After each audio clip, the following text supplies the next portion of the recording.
আমরা যেই ওয়েবসাইটটা ডিজাইন করলাম এই ওয়েবসাইটে একটা বড় একটা প্রবলেম আছে। প্রবলেমটা কি? এই ওয়েবসাইটটা একদমই রেসপন্সিভ না। রেসপন্সিভ মানে আসলে কি? রেসপন্সিভ মানে এই ওয়েবসাইটটা যে ডিজাইন করেছি এটা শুধুমাত্র আমার স্ক্রিনেই এরকম দেখাবে।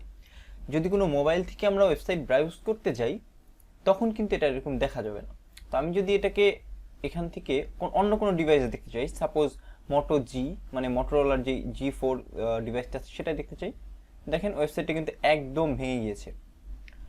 এখান থেকে যে কোনো ডিভাইস দিয়ে যদি আমরা সিলেক্ট করি ওয়েবসাইট কিন্তু একদমই ভেঙে গিয়েছে, আমরা যেরকম ডিজাইন চাচ্ছিলাম সেরকম নয়। এর কারণ হচ্ছে আমাদের ওয়েবসাইটটা আসলে রেসপন্সিভ না। তো এটা যদি রেসপন্সিভ করতে হয় এবং সেটা যদি আমরা চাই শুধুমাত্র সিএসএস ইউজ করে করতে, তাহলে আমাদের যেটা করা লাগবে মিডিয়া কোয়েরি ইউজ করা লাগবে।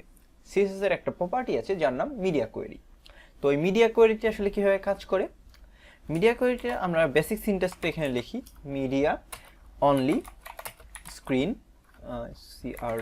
স্ক্রিন অ্যান্ড এরপরে ব্র্যাকেটে আমরা ভ্যারিয়েবলের কাইন্ড অফ লিখে দিই। এখানে আমরা লিখতে পারি ম্যাক্স উইথ, লিখতে পারি ম্যাক্স উইথ দিএস কিছু এক 300 পিক্সেল, সাপোজ 300 পিক্সেল দিতে পারি এর ভিতরে। তো 300 না, 300টা বেশি ছোট হয়ে যায়, 600 দিই। আচ্ছা, সাপোজ এটা হচ্ছে একটা বেসিক সিনট্যাক্স, ম্যাক্স উইথটা ভেরিয়েবল এখানে আর এটাও ভেরিয়েবল, বাকিটা বেসিক সিনট্যাক্স। আচ্ছা, তো এখানে আমরা প্রত্যেকটা স্ক্রিনের জন্য আলাদা আলাদা করে আমাদের সিএসএসটাকে ডিফাইন করে দিতে পারি। বিষয়টা কেমন? এখানে যখন আমরা লিখলাম ম্যাক্স উইথ 600 পিক্সেল, এর ভিতরে যদি আমরা যে কোনো সিএসএস লিখি, সাপোজ আমাদের ওই H1 ট্যাগটার আমরা কালারটা চেঞ্জ করে দিব 600 পিক্সেলের নিচে গেলে, তো কি কালার দিব? রেড। তো আপনারা একটু খেয়াল করেন যে যখন আমাদের এখন কিন্তু এই H1 ট্যাগটার কালারটা আছে ব্ল্যাক। তো এটাকে ইনস্পেক্ট করে রেসপন্সিভে নিয়ে যাই।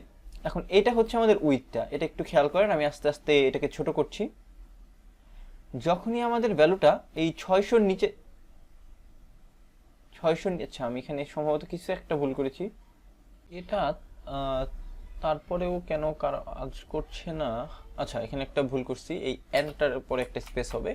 তো এরপরে যখনই আমরা যদি এখন আমরা 600-র নিচে যাই, উইথটা দেখেন যেই আমরা 600-তে প্রবেশ করলাম আমাদের কালারটা কিন্তু রেড হলো। অর্থাৎ আবার যখন ব্যাক করবে থেকে বড় হবে তখন কিন্তু আবার ব্ল্যাক। তার মানে যদি আপনারা একটু চিন্তা করে দেখেন, যখনই ম্যাক্স উইথটা 600 পিক্সেলের থেকে কোনো ডিভাইসের উইথটা কম হবে তখনই ও এই সিএসএসটা অ্যাপ্লাই করবে, আমাদের প্রিভিয়াস যে সিএসএসটা আছে সেটার উপরে ওভাররাইট করবে। তো আমরা যদি এই ওয়েতে ডিজাইন করতে যাই তখন আসলে বিষয়টা এরকম দাঁড়াবে, প্রত্যেকটা স্ক্রিনের ভ্যালুর জন্য আমাদের এরকম করে ম্যাক্স উইথটা দেখা লাগবে। সাপোজ কোনো ডিভাইসের উইথ হচ্ছে 1200, তখন হলো এইটার জন্য আমাদের আলাদা করে একটা আবার সিএসএস লেখা লাগবে। তো বিষয়টা এরকম দাঁড়া যাবে একটা সময় যায় আমাদের এত সিএসএস হবে এখানে যে আমরা আসলে এটা মেনটেন করতে পারবো না, যে এত সিএসএস হাজার হাজার লাইনের খালি আমাদের সিএসএসই লেখা লাগবে এই ওয়েবসাইটটাকে রেসপন্সিভ করার জন্য। তো এইগুলা যাতে না করা লাগে এর জন্য আমরা ইউজ করে থাকি সিএসএস এর বিভিন্ন ফ্রেমওয়ার্ক। তো পরবর্তী যেই লেকচার বা সেকশনটা আসবে আমাদের, সেই সেকশনে আমরা আলোচনা করব সিএসএস এর একটা খুবই পপুলার ফ্রেমওয়ার্ক যেটার নাম হচ্ছে বুটস্ট্র্যাপ। তো আজকের ভিডিওটা এই পর্যন্তই, সবাইকে ধন্যবাদ।